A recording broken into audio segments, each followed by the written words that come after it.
With the G7 summit looming in a few weeks, sources say Prime Minister Mark Carney and U.S. President Donald Trump are in direct discussions to reach a trade deal and lift tariffs. A new order from the White House effectively doubling tariffs on steel and aluminum imports to a whopping 50%. He's creating chaos and crisis that has far-reaching impacts. Mr. Speaker, the American tariffs, the new tariffs on steel and aluminum, are unlawful, unjustified, and illogical. I agree with the member. In June 2025, Canada signed a trade deal worth $214 billion, its largest in 2 decades. It wasn't loud, no breaking news alert, no emergency meeting in Washington. But for the companies involved across energy, AI, pharma, and automotive, it was a clear message Canada, not the U.S., is the better bet. That same quarter, foreign direct investment into the United States dropped 12%, the sharpest North American decline since 2009. And it wasn't a mystery. Rising energy costs, delayed infrastructure, political gridlock, unpredictable policy shifts, all while Canada was quietly streamlining regulations, cutting bilateral deals, and building access to both Asia and Latin America. The result? Investment didn't stop. It just moved north. There was no press conference, no big announcement, just a slow disappearance of jobs, investments, and long-term plans from the U.S. to Canada. Over the course of just 12 months, some of the world's most influential companies made a quiet shift. Not to China, not to Europe, but to a country just across the border. And they weren't chasing cheap labor, they were chasing predictability. Amazon expanded its logistics infrastructure in southern Ontario, not because labor was cheaper, but because zoning and infrastructure approvals moved twice as fast. Intel began shifting chip packaging capacity north, citing more consistent energy policy and better access to raw materials under new Canadian trade agreements. General Motors opened a next-gen EV battery facility in Quebec, even after receiving state-level incentives in Michigan. Walmart chose Alberta for a new AI and robotics-enabled fulfillment center, citing proximity to U.S. markets but a more favorable data policy landscape. And Pfizer, looking to scale production of advanced therapies, invested in a manufacturing expansion outside Toronto, in part because of Canada's global export ties in life sciences.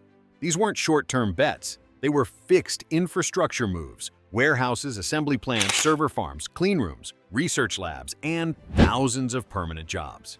And most of them were originally mapped for U.S. states like Indiana, Ohio, and Texas, only to be quietly redirected midway through site planning. Local U.S. officials scrambled to respond, some with last-minute tax tweaks, others with silence. But by then, the projects had moved on.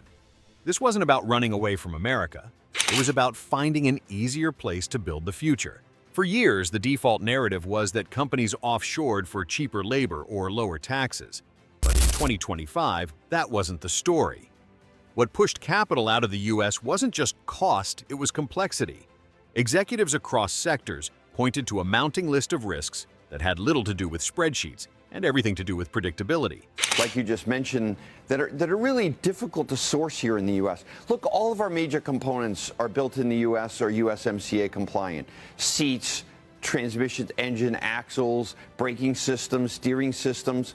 But there's wiring looms, bolts, fasteners, and other, we have almost $5,000 of semiconductors that go into the average Ford car. Building inside the U.S. had become a strategic gamble. Regulatory approvals varied wildly from state to state. Federal tax credits changed depending on which party was in power, and local permitting often stalled for months over shifting environmental rules, even for projects considered clean tech. No one could plan with confidence, and investors hate guessing games. At the federal level, political gridlock added another layer of friction. Industrial bills stalled in Congress. Infrastructure commitments were delayed or redirected. Trade policy whiplashed from administration to administration, leaving companies exposed to retaliatory tariffs and uncertain export routes. This environment didn't just frustrate foreign investors, it frustrated American ones. For multinational firms trying to build a semiconductor fab or EV battery plant, these uncertainties translated into real money lost. Canada, by contrast, offered fewer headlines but more certainty. Its permitting process was slower but linear. Its energy policies didn't swing from green to gas with each election. And thanks to new trade agreements with Asia and Latin America, it quietly became a better launchpad for global operations than many U.S. states. One executive summed it up bluntly in a June 2025 site selection report. It's easier to build a clean factory in Ontario than in Ohio, and cheaper too. That line wasn't political, it was operational. And it echoed a growing consensus behind the scenes companies weren't running from America. They were running from a system that made certainty impossible and growth unaffordable. General Motors announcing this morning it's cutting a full shift at its Oshawa plant. It's not immediately clear exactly how many jobs are impacted, but it's expected to impact about 1,000 workers at the plant and about 2,000 suppliers as well. By mid-2025, the damage wasn't theoretical, it was visible. In towns across Indiana, Ohio, Georgia, and Arizona, local officials found themselves standing before communities with nothing but half-finished promises. Land had been rezoned, access roads had been widened, public hearings had cleared the way. In some places, construction equipment had even arrived. Ground was broken and then abandoned. What remained were skeletal frameworks, rusting containers, empty project signs, and workforce training centers with no employers to plug into. These weren't speculative hopes. They were included in state budgets, local revenue forecasts, and federal grant applications. Jobs had been forecasted in economic impact models, Kiitsima factored into school expansion plans, and used to justify infrastructure upgrades. Then they vanished. No press release, no explanation, just silent reversals. And in many counties, that silence wasn't accidental, it was contractually enforced. Local governments had signed non-disclosure agreements with firms during site negotiations. Those agreements didn't dissolve when the deals fell through. They stayed locked even after the dirt had been moved and the equipment sent back. Behind closed doors, the financial ripple effects hit quickly. Tax revenue projections missed their marks. Bond measures that had floated on anticipated business activity went upside down. School districts that had hired teachers in anticipation of population growth quietly issued hiring freezes or mid-year corrections. City councils shelved transit expansions, paused utility upgrades, and began plugging holes with emergency funds. But to the public, there was little visible alarm. At the national level, a different narrative played out entirely. News outlets spoke of a manufacturing renaissance. White House briefings pointed to record investments in clean tech AI chips, EV batteries. And those numbers were real. But the geography was not what most Americans imagined. The capital was flowing just not to the zip codes that had been promised.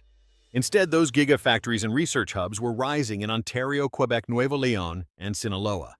In some cases, the same firms that had originally scouted U.S. locations were now going live abroad, sometimes even with the same blueprints. The graphs looked promising. The GDP curves pointed up.